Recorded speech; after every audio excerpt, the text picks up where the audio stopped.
Bonjour bien-aimés dans le Seigneur. Je vous salue dans le beau précieux nom de notre Seigneur Jésus-Christ. Aujourd'hui, si nous sommes là, c'est pour nous parler de caractère, de comportement. Il y a des fois, je regardais tout autour de nous, je vis des choses qui se passent. Et des fois, ça fait très mal de voir combien les gens ne saisissent pas, même ce qui est trop bizarre, même à l'intérieur de l'Église, nous n'arrivons pas toujours à comprendre ce que nous devons montrer comme exemple, comme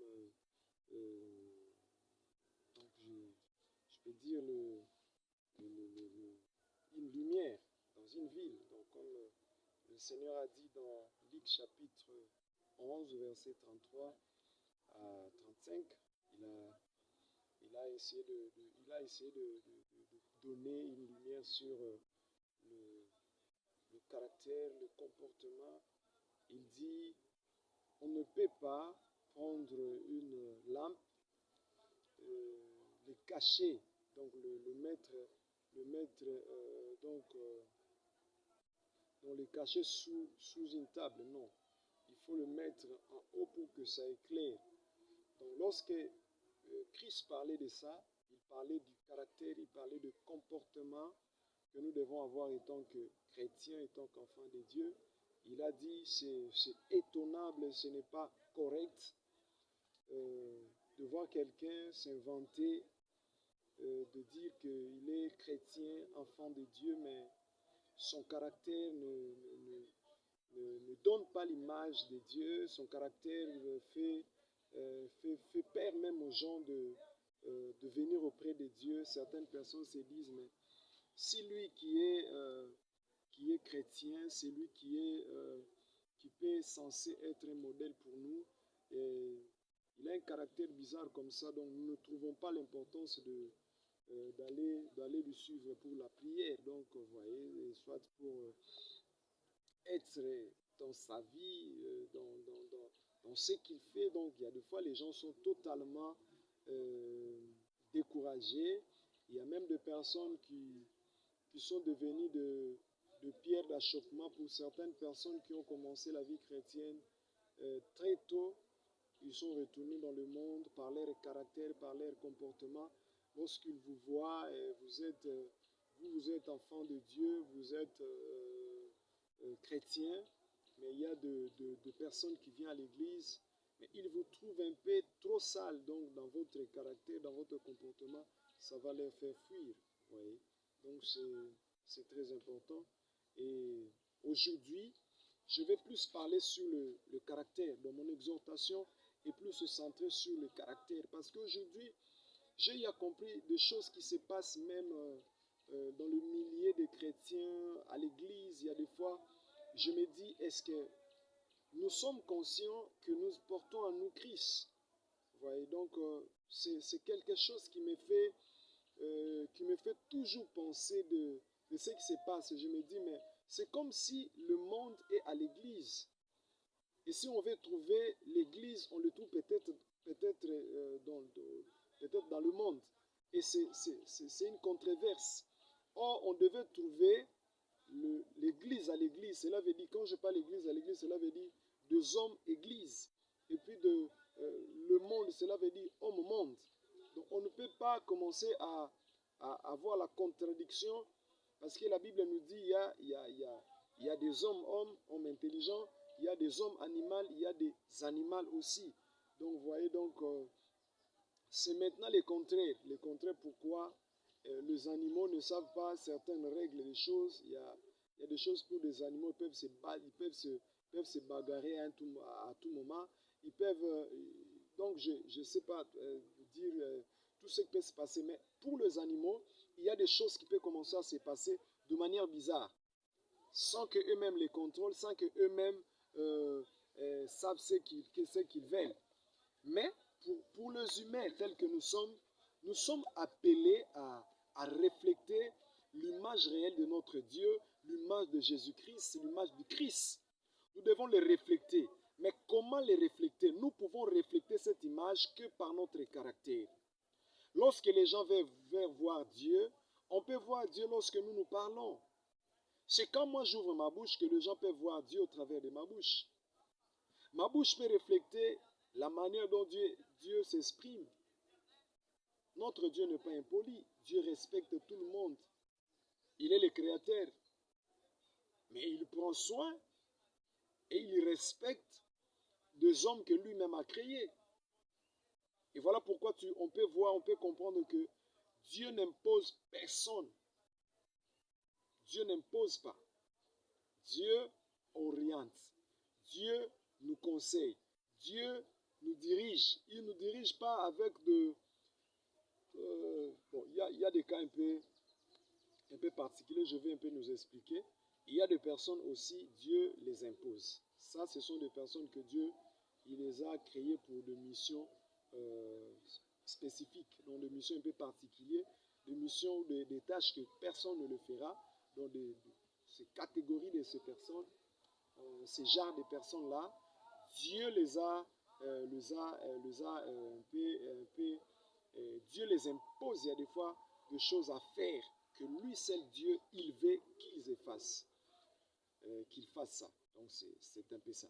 Mais dans une angle auquel, par rapport à ce que j'ai dit, donc tout enfant de Dieu doit refléter Dieu, doit refléter le caractère, le comportement de Dieu dans ce qu'il fait. Lorsque les gens nous voient agir, faire des choses, on doit voir Dieu au travers de nous.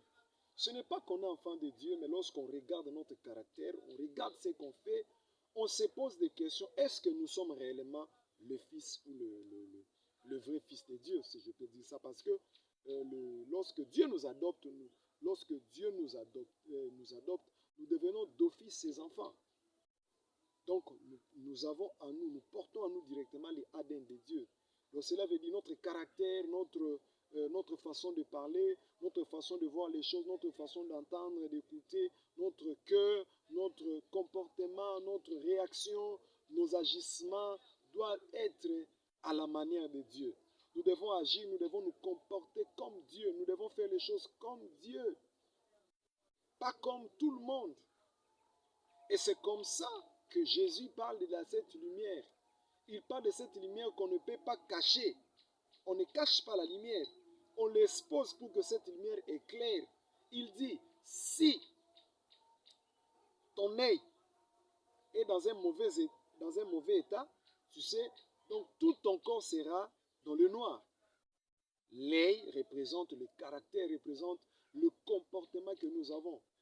Beaucoup de personnes, ils avançaient à un certain moment de la vie.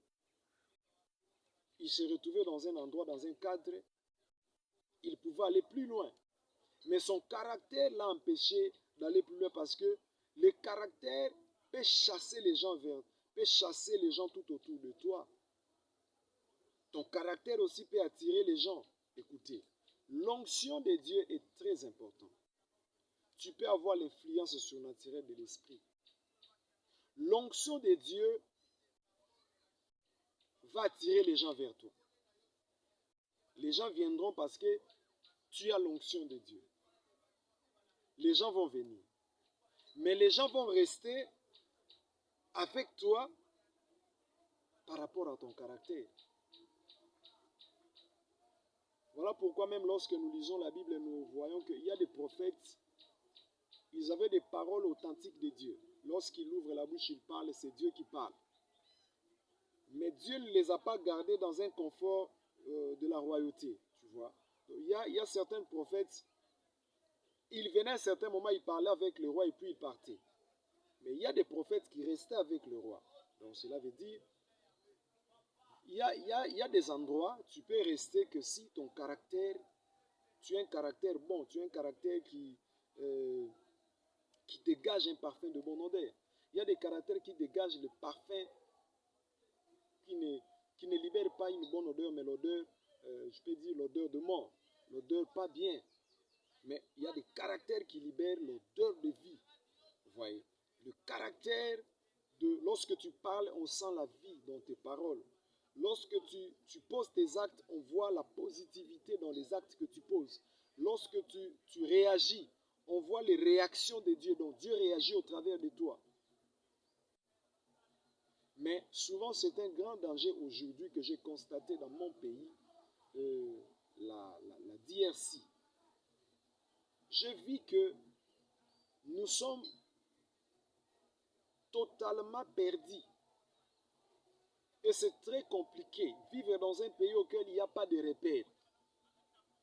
Vous pouvez voir des personnes qui sont comme des modèles, comme exemple sur le domaine spirituel, entre autres les religieux, sur le domaine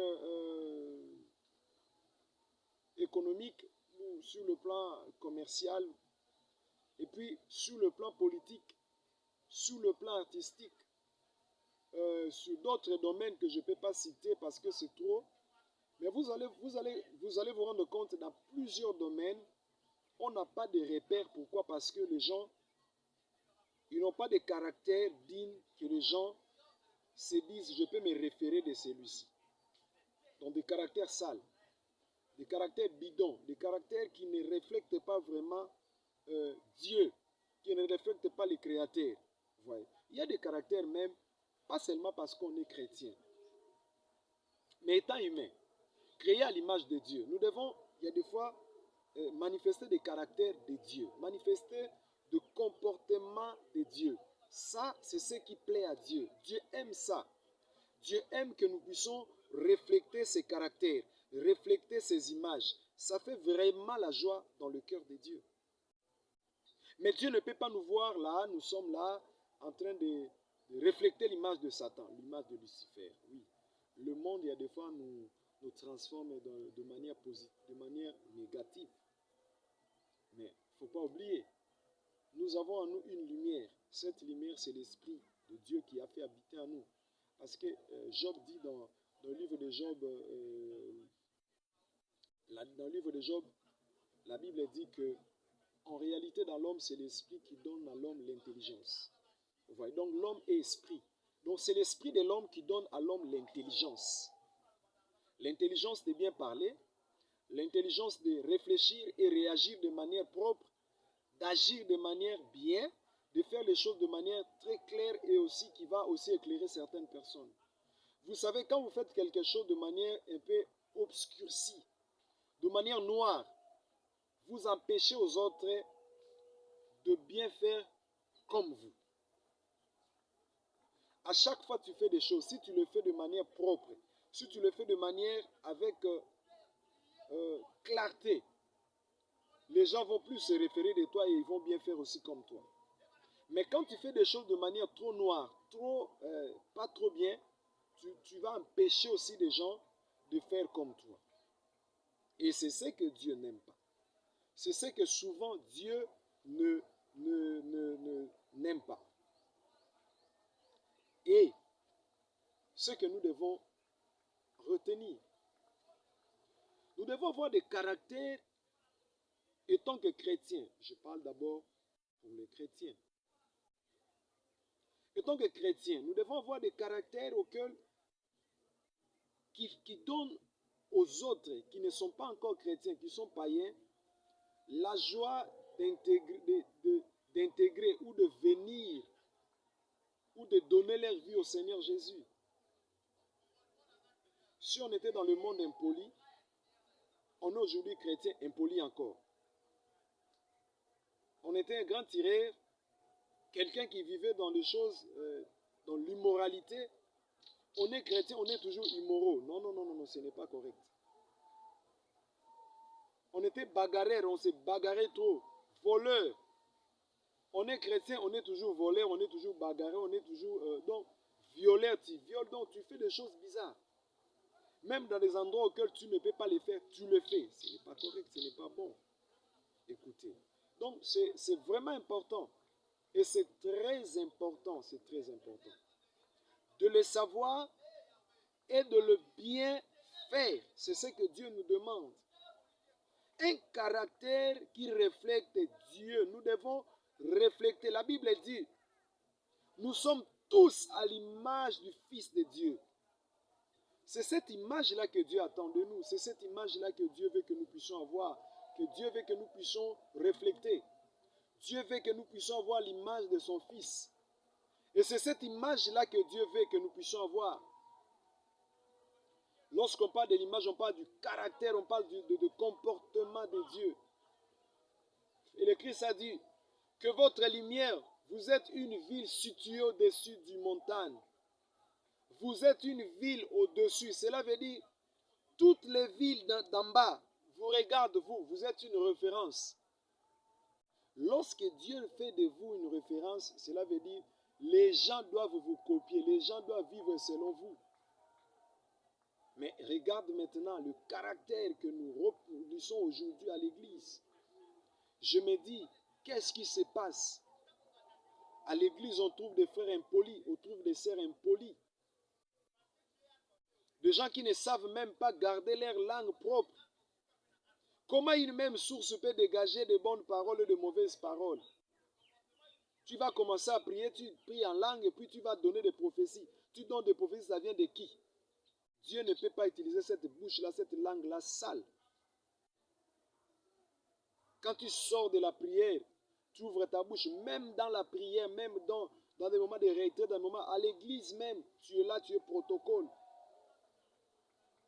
Tu es la sécurité du pasteur, mais la manière dont tu t'exprimes devant les gens, tu chasses les gens à venir, ne plus venir à l'église. Quand tu ouvres ta bouche, ce sont des choses bizarres qui sortent de ta bouche. Et ce n'est pas bon. Ce n'est pas bon. Tu chasses beaucoup de gens de ne pas venir à l'église. Nous devons avoir un caractère digne, un caractère qui reflète l'image de Dieu, un caractère qui reflète l'identité de notre Père. Quand tu ouvres ta bouche pour parler, les gens doivent entendre, les gens doivent écouter Dieu au travers de toi.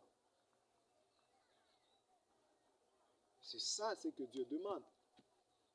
Dieu nous demande de refléter son image.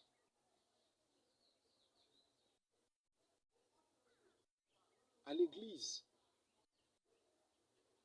je trouve des choses qui me font très mal. On pouvait trouver à l'église des gens, lorsqu'on regarde leur vie, lorsqu'on regarde ce qu'ils font, on voit Jésus. Mais aujourd'hui, quand je viens à l'église, je vois, il y a le monde.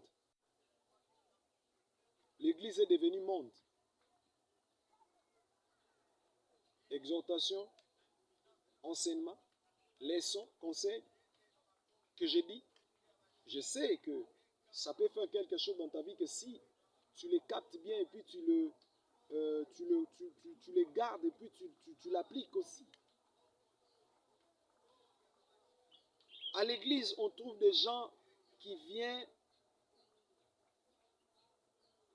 avec un esprit conflictuel, de rancunier, de pasteurs rancuniers, de pasteurs conflictuels.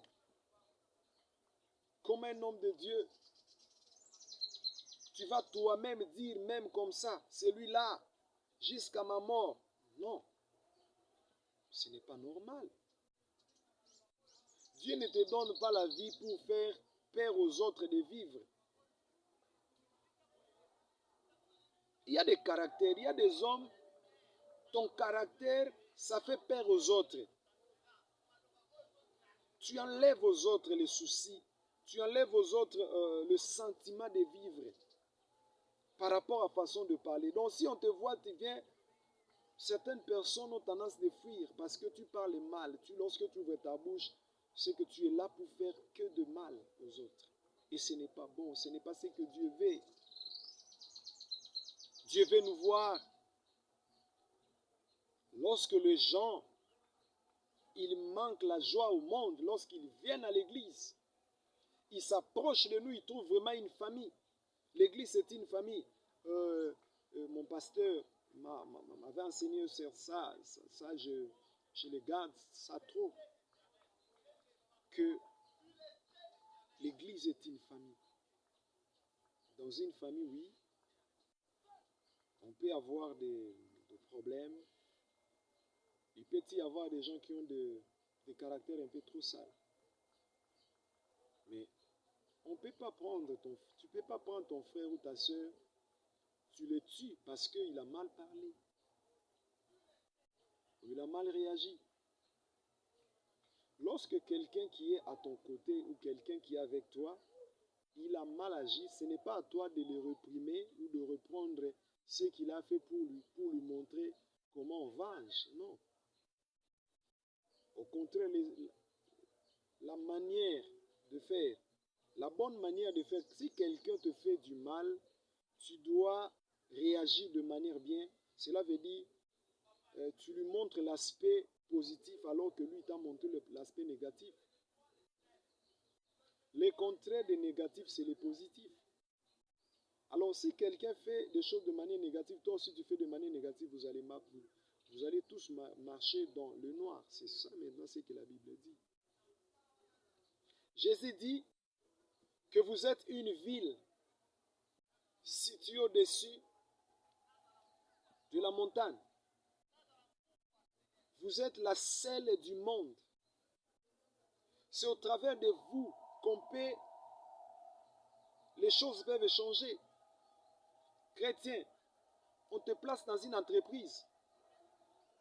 On va trouver un grand voleur. Celui qui vole de manière exceptionnelle, ça fait très mal.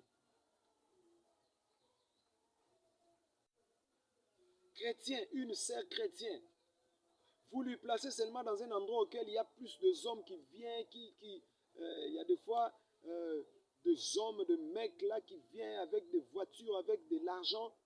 Vous allez voir cette même sœur-là. Il commence à faire la honte de l'église. Il va là-bas, il couche avec n'importe quel homme, il déshonore Dieu, il déshonore même ses parents, il fait des choses qui ne semblent même pas refléter l'image qu'il a parce qu'on lui a placé là étant que chrétien. Et ça fait très mal. Ça fait très mal. Où allons-nous? Jésus a dit des choses pour le monde, non pas pour les chrétiens. Il a dit au dernier temps, les gens deviendront égoïstes, les gens deviendront ça. Mais on trouve ça à l'église.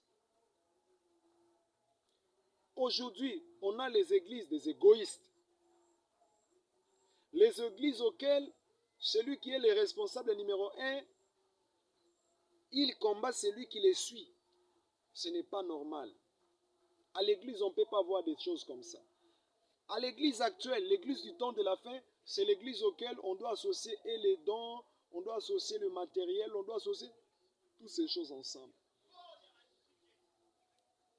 Pas l'église des gens médiocres. L'église ne doit pas donner les médiocres à la société. L'église doit donner les gens capables de changer l'environnement, de changer les circonstances, de donner de l'atmosphère bien. Là, c'est ça ce que l'église peut donner. L'église ne peut pas donner des gens, lorsqu'ils viennent, ils commencent à travailler, ce sont des gens qui tuent les choses. Non, ce n'est pas bien. Où allons-nous? Où allons-nous, mes frères, mes sœurs? L'église de Dieu, ce n'est pas l'église, on doit entrer à l'intérieur, on trouve il y a les empoisonnements. Pourquoi il y a les empoisonnements? Parce que les gens, ils savent eux-mêmes au fond d'eux, ils ne sont pas authentiquement convertis. Quand je parle authentiquement, cela veut dire la vraie conversion. Cela veut dire mon cœur a changé les camps. Si mon cœur appartenait aux boissons, mon cœur appartenait aux femmes, mon cœur appartenait à l'argent, mon cœur appartenait au plaisir de ce monde, mon cœur était totalement attaché à ces plaisirs, mais maintenant, j'ai donné mon cœur à Jésus-Christ. Cela veut dire que je ne dois plus me comporter de la manière attachée à ces choses-là, attachée aux vanités, mais je m'attache à l'éternité. Alors lorsque je m'attache à l'éternité, vous allez voir, même mon caractère va changer. Je ne vais pas tuer les gens parce que j'ai besoin de poste. Je ne dois pas détruire la vie des autres parce que je tiens que j'ai l'argent dans mes poches. Non. Je ne dois pas tuer parce que je tiens à avoir des parcelles, je tiens à avoir des voitures. Non.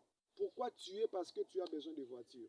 Pourquoi tuer parce que tu as besoin de maison, parce que tu as besoin de l'argent? Non. Changeons notre façon de faire les choses.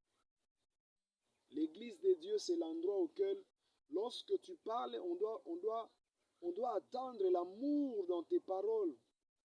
On doit écouter l'amour, on doit écouter l'amour de Dieu, parce que la Bible dit Dieu est amour. Mais si Dieu est amour, on peut voir l'amour de Dieu au travers de qui? On peut voir l'amour de Dieu au travers de toi et moi. On ne peut pas voir l'amour de Dieu dehors. Non, c'est ce que je disais au début. Je commence à trouver le monde à l'église et le monde et l'église au monde. L'église dans le monde, c'est le contraire. Or, ce n'est pas ça. Nous, l'église, nous sommes le sel du monde. Ce n'est pas le monde qui doit venir s'installer à l'église. Et aujourd'hui, c'est très compliqué. Je trouve que les gens cachent la lumière. Jésus, il prophétisait. Et tout ce qu'il a dit, ça se confirme aujourd'hui.